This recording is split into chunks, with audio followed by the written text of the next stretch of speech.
Assalamualaikum warahmatullahi wabarakatuh. Kami kelompok 1 akan mempresentasikan materi dari psikologi konseling, yaitu konseling psikoanalisa. Kelompok 1 terdiri dari, pertama ada Nurdina Syarifah, lalu ada saya sendiri, Rufi Kamila Maulida, lalu ada Tasya Azahra Effendi, Teti Rosmawati, dan Salsa Nurul Hadijah. Penjelasan pertama akan dibacakan oleh saya sendiri, Rufi Kamila. Sejarah psikoanalisa. Peletak dasar teori psikoanalisis atau psychoanalytic adalah Sigmund Shlomo Freud, yaitu seorang ahli saraf yang menaruh perhatian pada ketidaksadaran. Kepribadian manusia terbesar berada pada dunia ketidaksadaran dan merupakan sumber energi perilaku manusia yang sangat penting. Pendekatan psikoanalisa menjelaskan bahwa segala tingkah laku manusia berasal dari motif-motif dorongan yang tidak disadari oleh manusia itu sendiri. Mendasarkan pada pemahaman tersebut, kemudian Freud terkenal dan mendapat julukan sebagai penemu sekaligus pengembang peta ketidaksadaran manusia. Lalu, pengertian konseling psikoanalisa. Pertama, psikoanalisa yaitu suatu cara penyembuhan dengan cara-cara fisik yang bersifat psikologis. Psikoanalisa ditemukan sebagai usaha untuk menyembuhkan pasien histeria. Kemudian, menarik kesimpulan teoritis dari penemuannya di bidang praktis dari hasil penelitian yang dilakukan, kemudian lahir asumsi tentang perilaku manusia. Freud menggunakan teknik asosiasi bebas atau free association yang kemudian menjadi dasar dari psikoanalisa. Selanjutnya, Freud mengembangkan lagi teknik baru yang dikenal dengan analisis mimpi.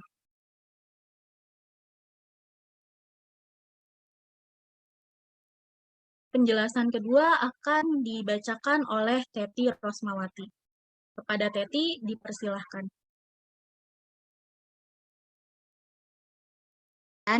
Freud berpendapat bahwa kepribadian merupakan suatu sistem yang terdiri dari 3 unsur. Yang pertama, ada id. Id bekerja dengan menggunakan prinsip kesenangan dan bersifat egois serta menginginkan pemuasan segera.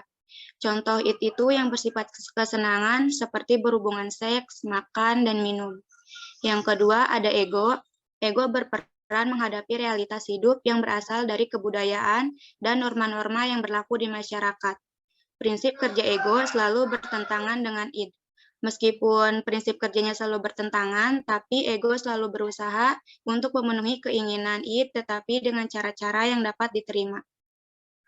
Kemudian yang ketiga ada superego.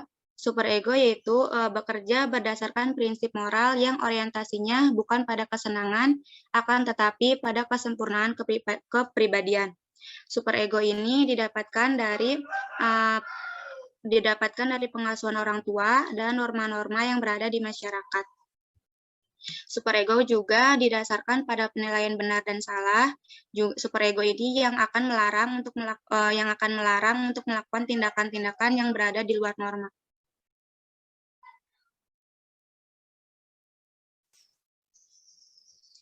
Kemudian ada perkembangan kepribadian. Menurut Freud ada 5 fase, yaitu yang pertama ada fase oral. Kira-kira 0 sampai 18 bulan, bagian tubuh yang sensitif terhadap rangsangan adalah mulut. Jadi pada fase oral, mulut itu adalah sumber utama kenikmatan. Misalnya ini pada bayi, dia menyusu dengan sendirinya. Nah, karena kepuasan oral ini, bayi akan menjadi bayi yang optimis dan memiliki rasa percaya diri yang tinggi. Dan apabila rangsangan oralnya ini tidak terpenuhi atau bayinya ini disapi terlalu dini, maka kepribadian bayi akan pesimis dan tidak percaya diri serta agresif.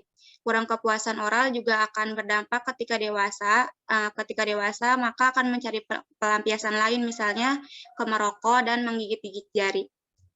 Yang kedua ada fase anal, kira-kira usia 18 bulan sampai 3 tahun.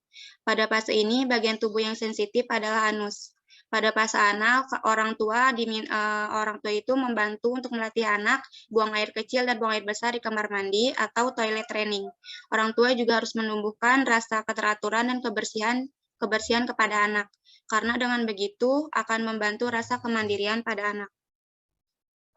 Kemudian ada fase palis, kira-kira usia 3-6 tahun. Bagian tubuh yang sensitif pada fase palis adalah alat kelamin. Pada fase palis ini, anak mulai menyadari alat kelaminnya. Jadi, anak suka memainkan alat kelaminnya sendiri dan serta anak juga mulai mengetahui perbedaan jenis kelamin. Yang keempat, ada fase laten, kira-kira usia 6 sampai pubertas. Pada fase ini, dorongan seks cenderung bersifat laten atau tertekan. Kenapa tertekan? Karena pada fase ini, anak hanya sedikit berminat pada seksualitas karena kesibukan belajar, aktivitas dengan teman sebaya, serta keterampilan fisik. Yang terakhir, ada fase genital, terjadi sejak individu memasuki pubertas dan selanjutnya.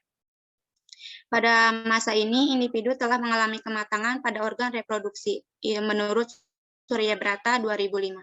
Pada fase ini, perilaku umum yang tampak yaitu kecenderungan tertarik pada lawan jenis, bersosialisasi dan berkelompok, serta menjalin hubungan kerjasama dengan orang lain. Penjelasan selanjutnya akan dibacakan oleh Nurdina. Kepada Nurdina dipersilahkan. Selanjutnya ada tujuan konseling psikoanalisa. Yang pertama ada menyadari ketidaksadaran. Artinya, klien diajak untuk menyadari ketidaksadaran yang umumnya menjadi penyebab masalah yang dialami oleh klien. Yang kedua, menghadapi tahap psikoseksual yang terhambat. Klien diajak untuk melakukan refleksi pada tahapan awal perkembangan dan memeriksa apakah ada salah satu tahapan psikoseksual yang terhambat. Yang ketiga, ada membantu klien. Membentuk kembali struktur karakternya dengan menjadikan hal-hal yang tidak disadari menjadi disadari oleh klien. Yang terakhir, memberikan kesempatan pada klien untuk menghadapi situasi yang selama ini gagal diatasinya.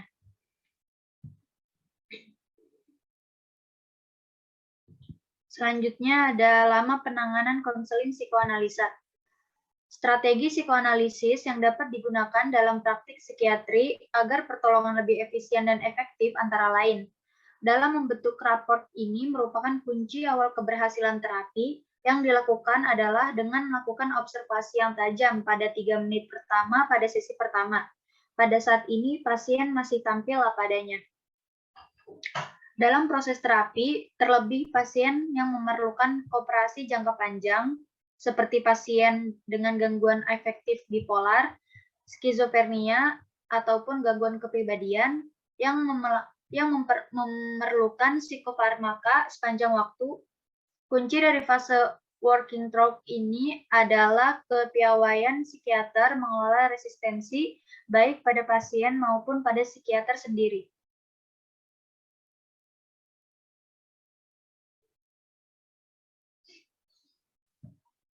Penjelasan selanjutnya akan dibacakan oleh Salsa. Kepada Salsa dipersilahkan. Selanjutnya ada tahapan pendekatan terapis konseling psikoanalisa. Arlo, seorang penganut psikoanalisis, mengemukakan bahwa konseling dilaksanakan melalui 4 tahap. Yang pertama, tahap pembukaan. Tahap pembukaan ini terjadi pada permulaan interview yang biasanya terjadi antara 3 sampai 4 bulan hingga masalah klien ditetapkan. Dalam tahap pembukaan ini terdapat 2 bagian.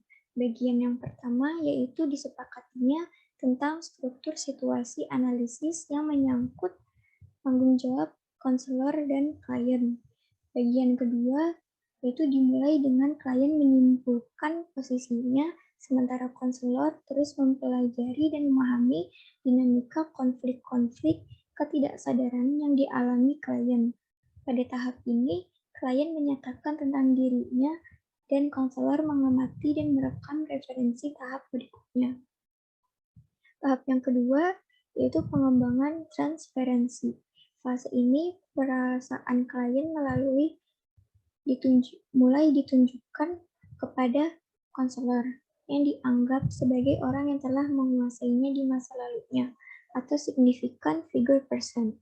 Pada tahap ini, konselor harus menjaga jangan sampai kontra transferensi, yaitu transferensi baik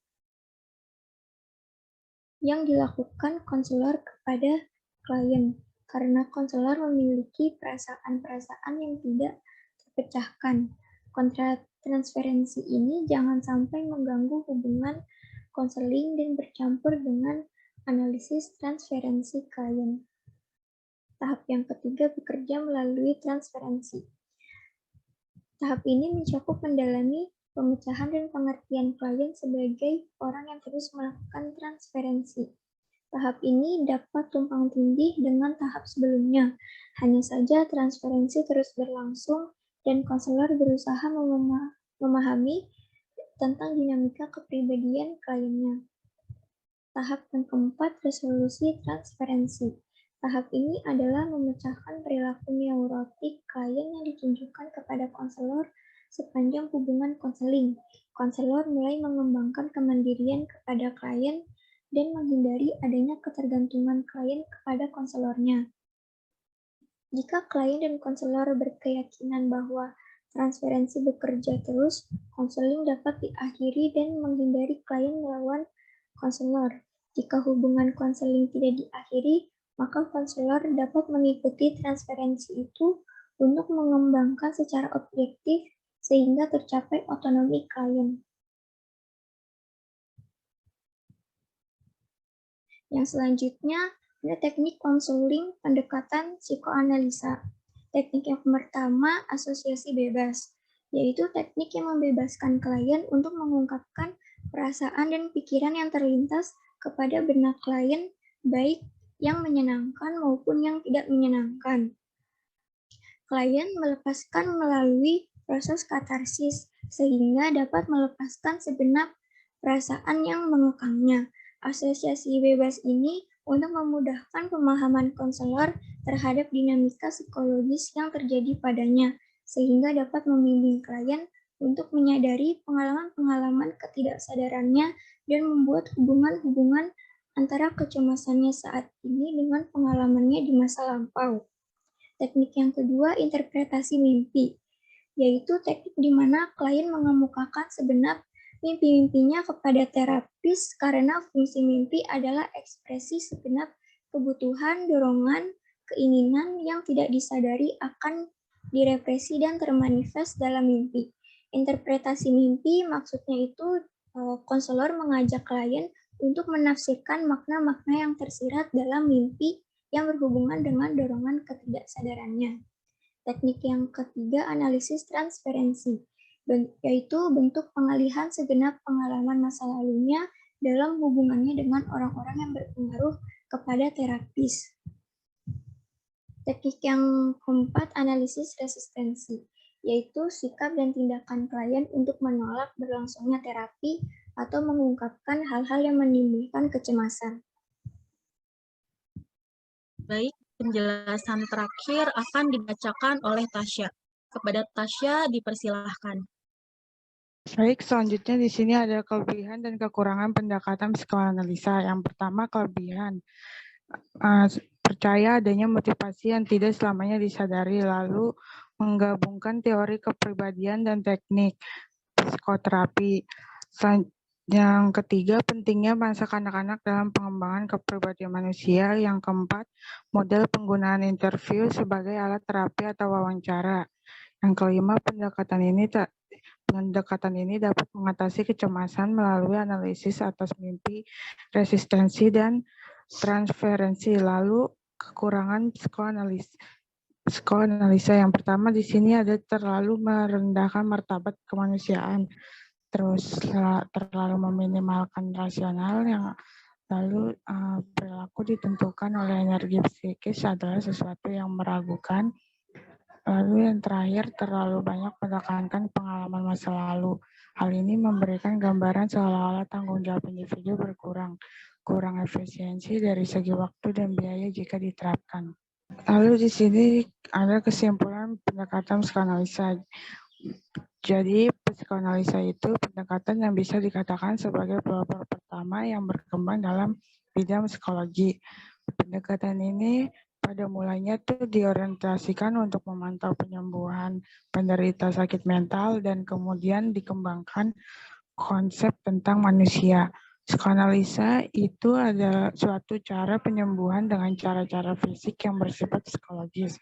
Psikoanalisa ini ditemukan sebagai usaha untuk menyembuhkan pasien histeria dan kemudian menarik kesimpulan-kesimpulan teoritis dari penemuannya di bidang praktis. Dari hasil penelitian yang dilakukan, kemudian lahir asumsi-asumsi tentang perilaku manusia.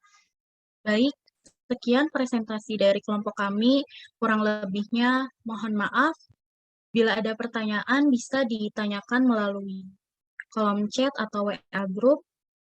Wabillahi taufiq wal hidayah. Wassalamualaikum warahmatullahi wabarakatuh.